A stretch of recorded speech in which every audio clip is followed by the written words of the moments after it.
सभी का स्वागत है मेरे यूट्यूब चैनल एग्ज़ाम टाइम में। और हम डिस्कस कर रहे हैं सी टेट 2021 का दिसंबर वाला पेपर। और इसमें आज हम हिंदी के 30 क्वेश्चन को डिस्कस करेंगे, हिंदी लैंग्वेज सेकंड के। और चलिए स्टार्ट करते हैं। तो इसमें हमें सबसे पहले करना है, नीचे दिए गद्यांश को पढ़कर पूछे गए प्रश्नों के उत्तर दीजिए। तो हम पढ़ लेते हैं। तो सबसे पहले अगर हमें पैसेज को सॉल्व करना है, गद्यांश को सॉल्व करना है, तो सबसे पहले हम क्वेश्चन पढ़ लेते हैं, उसके बाद हम पैसेज को पढ़ेंगे। जैसे कि शिक्षा में किसकी ज़रूरत पर ध्यान केंद्रित करने की बात की गई है। भाषा सीखने में तकनीक का प्रयोग जानने की, भाषा और समय के संबंध जानने की, भाषा की समझ और संबंध जानने की, भाषा सीखने में शिक्षण पद्धति के नवीनीकरण की। ये थे इसके वो। तो हम देख लेते हैं। तो इसमें लिखा है विद्यालय में किसी भाषा के अध्ययन में कितनी योग्यता प्राप्त की जा सकती है। यह बात केवल इस बात पर ही निर्भर नहीं करती कि कोई भाषा कितने वर्ष तक सीखी जाती है, बल्कि अपितु इस बात पर भी निर्भर करती है कि विद्यार्थियों के सामने क्या अभिप्रेरणा है, भाषा किस अवस्था पर सीखी जा रही है, तथा उपलब्ध शिक्षक और उपागम और शिक्षण पद्धतियाँ किस प्रकार हैं। भाषा और समझ का गहरा रिश्ता है। यहाँ पर क्या शिक्षा में समझ की ज़रूरत पर ध्यान दिया जा रहा है। भाषा ही हम सार्थक अवधारणाएं बनाते हैं, संबंधों का संजाल बनाते हैं और कुछ नवीन कर पाते हैं, दूसरे अपने को समझ पाते हैं। बच्चों की अपनी भाषा की संरचना उनके दिमाग में पहले से ही है।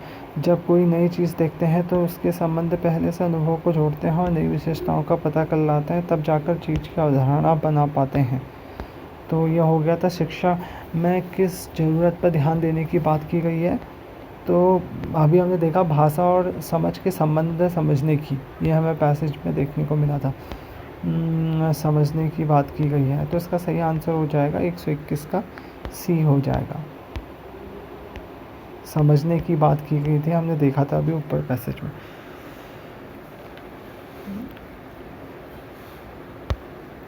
और दूसरा क्वेश्चन है भाषा सीखने के लिए सर्वाधिक सबसे महत्वपूर्ण क्या है। तो तकनीक का प्रयोग, प्रोत्साहन की उपस्थिति, प्रशिक्षक, अध्यापक, सीखने की अवधि। तो इसके लिए सबसे इम्पोर्टेंट क्या हो जाएगा, वो हमने देखा था कि यहाँ पे हम देख रहे हैं कि अभिप्रेरणा अपितु इस बात पर निर्भर करती है कि उसके सामने क्या अभिप्रेरणा है। प्रोत्साहन, अभिप्रेरणा मतलब प्रोत्साहन होता है कि उपस्थिति, बी इसका सही आंसर हो जाएगा। ठीक है। और अगला क्वेश्चन है वही पैसेज से रिलेटेड, प्रस्तुत गद्यांश की भाषा के किस प्रकार का उल्लेख नहीं है। तो नवीन रचना करना, अवधारणा का निर्माण, संबंध स्थापित करना, अभी हमने पढ़ा था। यहाँ पे संस्कृति का हस्तांतरण, ऐसी कोई बात नहीं कही है। ये पैसेज फिर से देखते हैं। बच्चे किसी भी चीज़ की अवधारणा कैसे बना पाते हैं। उस चीज़ का नाम याद करते हैं, उस चीज़ की परिभाषा पढ़ते हैं, उस चीज़ के बारे में खोजबीन करते हैं, उस चीज़ की विशेषताएं पढ़ते हैं। तो इसका उस चीज़ के बारे में खोजबीन करते हैं। अवधारणा का अर्थ है, इसके लिए अब तो पैसेज की पढ़ने की ज़रूरत नहीं है। अवधारणा का मतलब हमें पता होना चाहिए। अवधारणा का मतलब क्या होगा। अवधारणा का मतलब हो जाता है स्वरूप, मतलब विचारधारा, हमारा जो अनुमान है, तो ये सब अवधारणा के वो हैं। संरचना का शब्द का विग्रह, अब थोड़ा क्वेश्चन ग्रामर के भी पूछे आते हैं, तो ग्रामर पे भी फोकस कीजिए। संरचना का जो विग्रह मतलब संधि विच्छेद क्या हो जाएगा। संधन रचना, संरचना नहीं कहला, समधन रचना होगा इसका सही आंसर ए। ये देखिए। और सार्थक शब्द में मूल शब्द है सार्थक, सौधन अर्थक इक्वल टू सार्थक, तो सेकंड वाला हो जाएगा। विद्यार्थी का संधि विच्छेद बहुत दीर्घ संधि है, इसमें हमें पता ही है। विद्याधन अर्थी क्या बन जाएगा, विद्यार्थी, सॉरी यहाँ है। और निम्नलिखित में से समाज पत्रों का प्रमुख कार्य नहीं है। ये जनमत बनाना, ये जाल सब्जी का बनाना, शिक्षा का, पैसेज को पढ़ना पड़ेगा। तो ये आधुनिक युग में के समाज और राष्ट्र के जीवन में समाचार पत्रों का बहुत ही विशिष्ट और ऊंचा स्थान है। समाचार पत्र मानो अपने देश की सभ्यता को बताते हैं, संस्कृति और शक्ति के मापदंड बनाए रखते हैं। वे जनमत तैयार करते हैं। जिस देश में जितने अच्छे और जितने अधिक समाचार पत्र होते हैं वह देश उतना ही उन्नत और प्रभावशाली समझा जाता है। बहुत से क्षेत्र जो काम समाचार पत्र कर पाते हैं वे बड़ी बड़ी सेवाओं और बड़े बड़े राजनीतिक भी नहीं कर पाते हैं। समाचार पत्र एक ओर तो जनता का मत सरकार और संसद तक प्रकट करते हैं, दूसरी ओर देश के सुदृढ़ और संतुष्ट लोकमत तैयार करते हैं।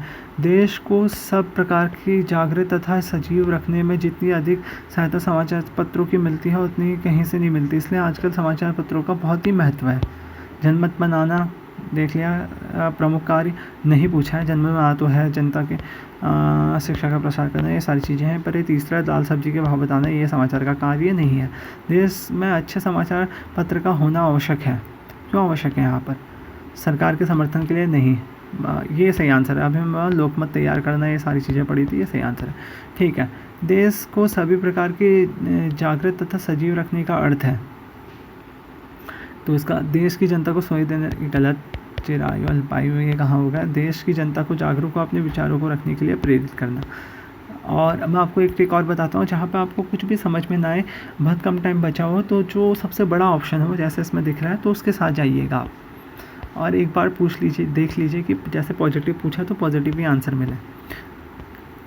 और देश की सभ्यता संस्कृति के मापदंड हैं।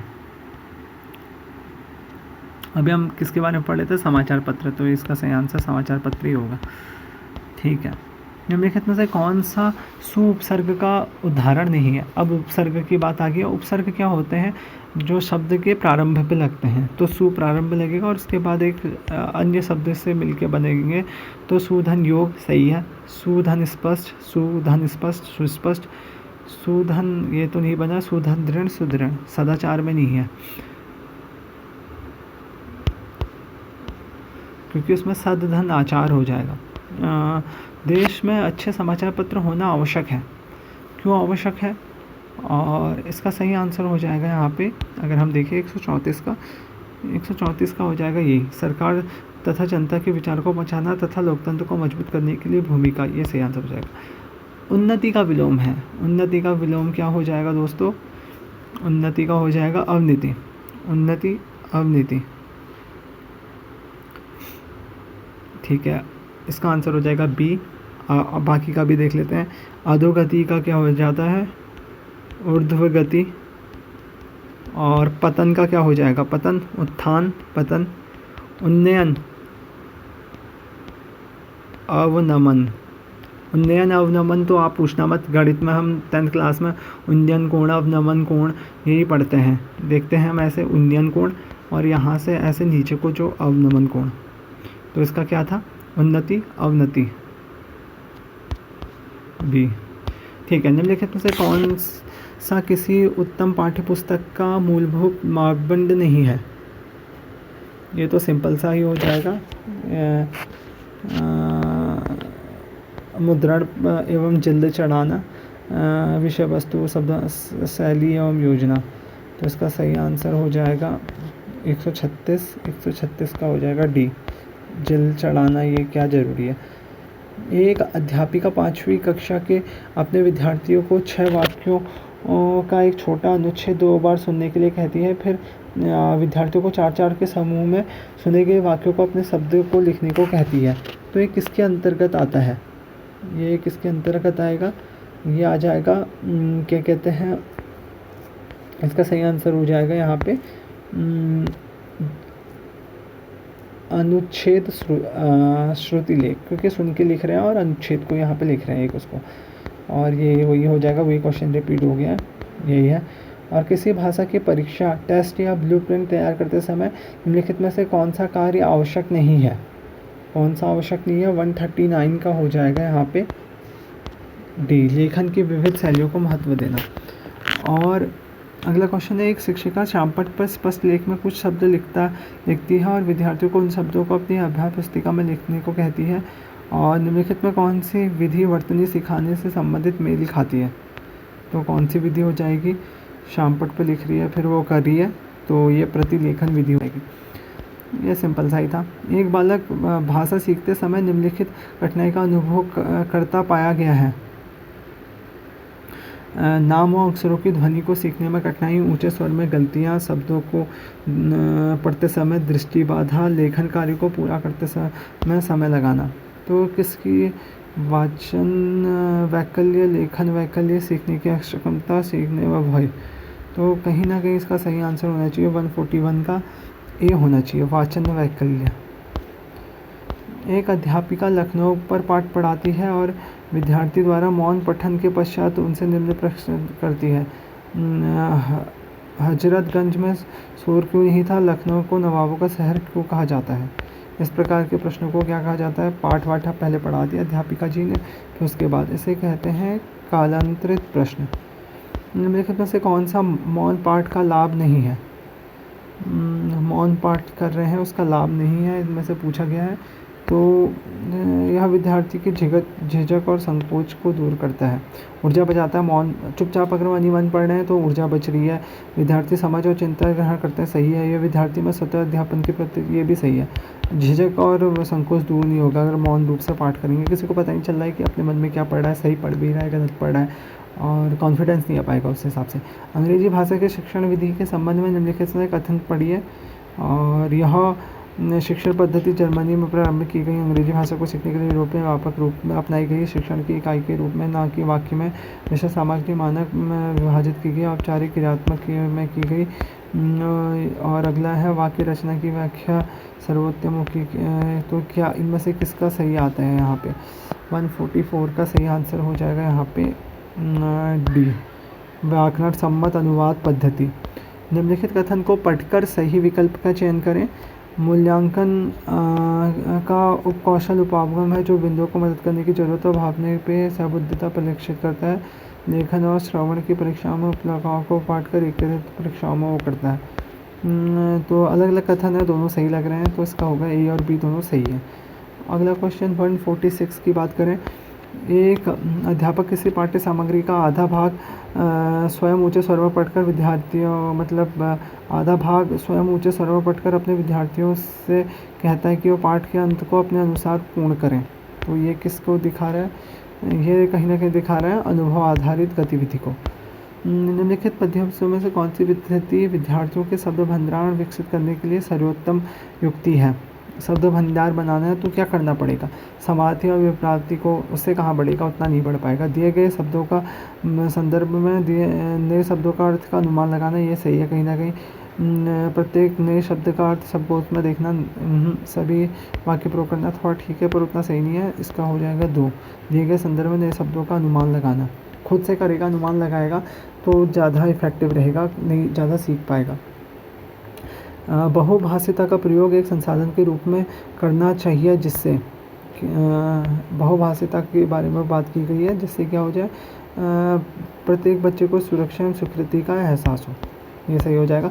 कक्षा में विद्यार्थियों को प्रायः कहानी सुनाई जानी चाहिए क्योंकि जिससे क्या होगा, इसमें से विद्यार्थियों का मनोरंजन होता हो और नैतिक शिक्षा मिले। भाषा के समग्र रूप से प्रस्तुत किया जाता है, कठिनाई शब्दों का ज्ञान कराया जाता है। नैतिक शिक्षा, ये तो भाषा को समग्र रूप से प्रस्तुत किया जाता है कि कहानी में भाषा काफ़ी अच्छे तरीके से लिखी रहती है और किस तरीके से कहानी को पढ़ना है, सारी चीज़ें, बहुत ही चीज़ें देखी जाती है, तो ये इसका सही आंसर हो जाएगा। और भाषा अर्जन का अर्थ है, लास्ट क्वेश्चन है आज का, तो इसका सही अर्थ है किसी भाषा के व्याकरण के नियमों को सीखना, किसी भाषा के अनौपचारिक परिवेश को अनजाने में सीख लेना और किसी भाषा को औपचारिक परिवेश में सीखना, भाषा के बारे में सीखना। ये भाषा अर्जन, बच्चा हम देखते हैं अपने घर में ही भाषा सीख लेता है, अपने मम्मी पापा मातृभाषा को सीख लेता है, मम्मी पापा से, जो उसके दादा दादी होते हैं उनसे। कहीं फॉर्मल क्या हो, कहीं स्कूल जाता नहीं, अनौपचारिक परिवेश में अनजाने में ही सीख जाता है जो उसके सामने रोज़ रोज़ बोला जा रहा है। तो ये सिंपल क्वेश्चन था और इसका आंसर हो जाएगा ये। तो दोस्तों ये थे हमने सीटेट के प्रीवियस ईयर के क्वेश्चन किए यहाँ पर, हिंदी के 30 जो काफ़ी दिसंबर में पूछे गए थे ऑनलाइन एग्ज़ाम के। और आप प्लीज़ वीडियो को लाइक कीजिए, शेयर कीजिए और चैनल को सब्सक्राइब कीजिए। और आपको वीडियो कैसी लगी कमेंट कीजिए और क्या सुधार करना चाहिए वीडियो में वो भी बताइए। और अपना ध्यान रखिए, खूब पढ़िए, मस्त रहिए। Thank you.